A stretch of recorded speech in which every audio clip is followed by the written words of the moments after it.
Hi everyone, Julie here. I just want to run you through the norms of online global collaboration as part of this sort of advanced approach to design, implementation, and management of online global collaboration. Um, so the 8 norms are there. We did start to look at these in module 2. I think we looked at norm 7, be productive. So they're all in chapter 10, the global educator. Let's go through them one at a time so I can just verbalize some main points here. So norm number 1 is to be prepared. And this is one of the key bridges to success. So you need to be prepared to connect and be clear who it is you're connecting with, who is participating, and what tools. What are the common tools you're using, and what are the time zones of the people who are participating. And you need to be aware of those time zones and use tools that can help you understand those time zones better as well as you're connecting. And then, of course, you need to be prepared to communicate. So how are you communicating? What structures have you put together? I mean, is it Google Groups? Is it a Google Plus site? Is it something different? Is it just by email, which often isn't that successful? What synchronous communication activities are planned, like live meetings? What asynchronous activities, discussion forums, etc. And then also understanding communication black holes, things like school holidays or sessions, times during the year where people just disappear because they're really not in school and active. So you need to be aware of when they are and not think that people have dropped out because they're not interested. Okay, so understand. Pay it forward for this norm. For online global collaboration to take place, it is first essential that global partners be connected through tools that everyone can easily access and use, and that's crucial. Second norm is to have a purpose. So is the purpose of the project clear? You need to be clear about the length and whether it's flexible. You need to be clear about what the inputs are, what the outcomes are, what people actually have to produce, what they have to co-create, what the expectations are on your teachers, your students, so that you know that you are fully prepared to be part of the global collaboration. You understand it and you're part of it. And pay it forward here. Collaborating without a common purpose causes confusion and eventual abandonment and frustration. And building that common purpose, of course, the best way I know, of course, is regular communication and also at least one live session where the leader of the project goes through everything and people have an opportunity to ask questions. Even after the live session, they can watch it and ask questions and then deepen that understanding of what it's all about.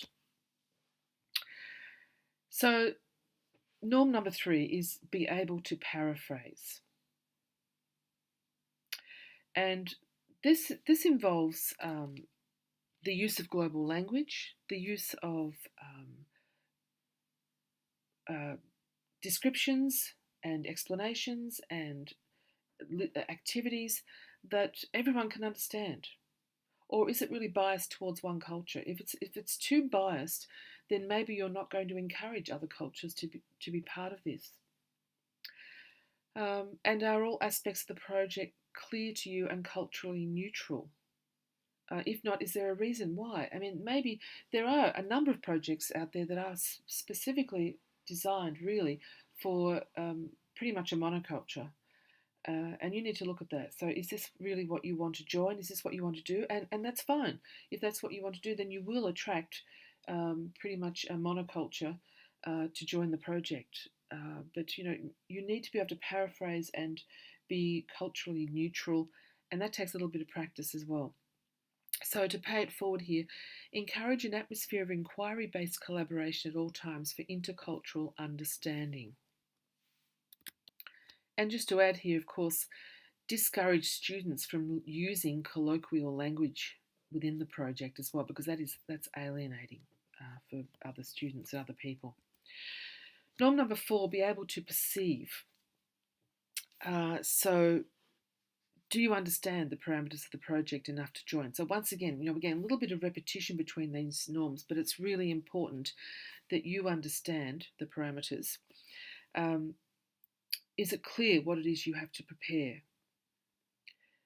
Are you comfortable seeking help for this for the project? Do you feel like you're part of that learning community and you are able to participate, ask questions, etc. Are you willing to share lesson resources and plans and advice with others to support the collaboration?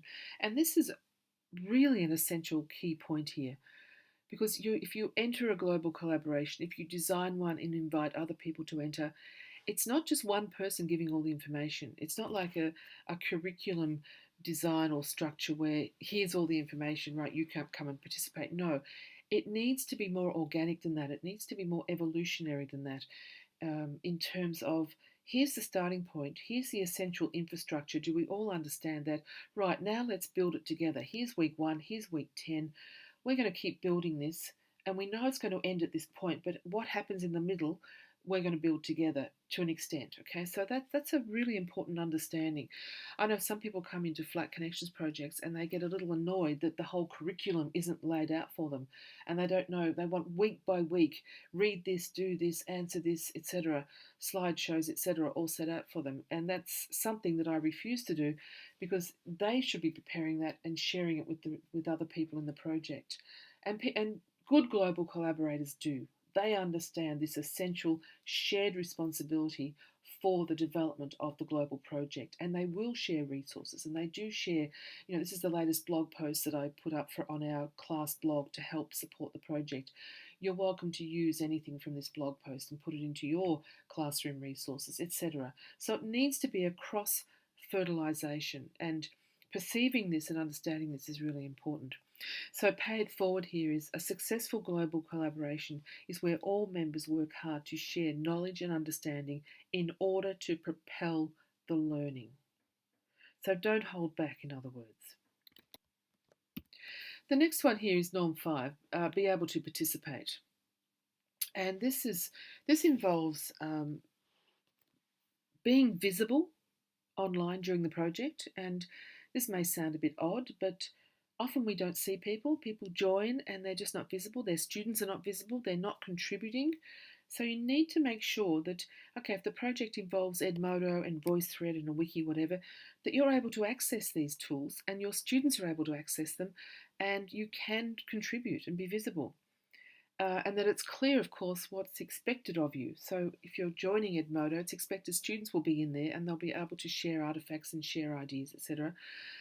And that there is a timeline, and that main contribution times are clear and detailed. So at this point, this month you need to contribute this month you need to contribute that, etc. So pay it forward here. Online global collaboration is successful when partners contribute and respond often and are not invisible. Norm number 6 is about being positive and encouraging a positive and constructive approach. And this, of course, includes digital citizenship, global digital citizenship. So are there guidelines for this? Maybe at the start of the project you need to develop some guidelines, what it means to be positive in the project. There needs to be a discussion about global digital citizenship objectives. What does it, and what happens if something goes wrong? This semester we just had a student who posted an extremely inappropriate word up on Edmodo, and the support systems are in place when I run projects. Any teacher who finds that immediately should email everybody else, and we use Google Groups for that, a group email, to say, look, there's something inappropriate there. If it's really bad, it should really be taken down straight away, or often we just refer to the classroom teacher and say, look, can you talk to that student? In this case, unfortunately, the response was a pretty bad word. As it turned out, the school administration decided that the students weren't ready for global collaboration and pulled the school out of the project entirely, which was very disappointing. But, you need to be prepared and have a positive attitude, speak positively to the students about what their behaviour and practices will be online, and make sure that these things don't happen.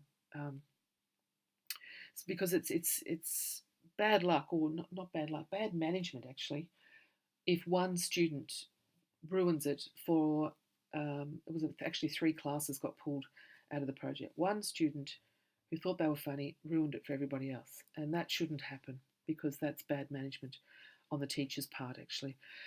Um, so, monitoring, I'm not using the word controlling, but monitoring, and of course, building that empathy amongst learners so that students are willing to be good global digital citizens and understand what that means, and celebrating achievements, etc. So the pay it forward here is a constructive learning environment assumes a positive working environment free from criticism, misunderstanding, and localized colloquialisms that block global partners.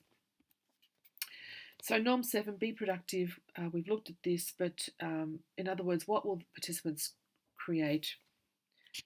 How will artefacts be created and co-created? How will they be visible to the world? In other words, how are you going to share them with the world? And hopefully not everything will be behind a wall. Hopefully there'll be a wiki or things on YouTube or voice threads that are open for people to have a listen to and watch once the project's over, etc. So the pay it forward here is, as part of the productivity, develop an understanding of what co-creations are possible between learners, how this could be implemented, and then encourage collaborators to work towards this. And then finally, norm number 8, which is realise the potential. And you need to be prepared for new experiences and unintended learning outcomes.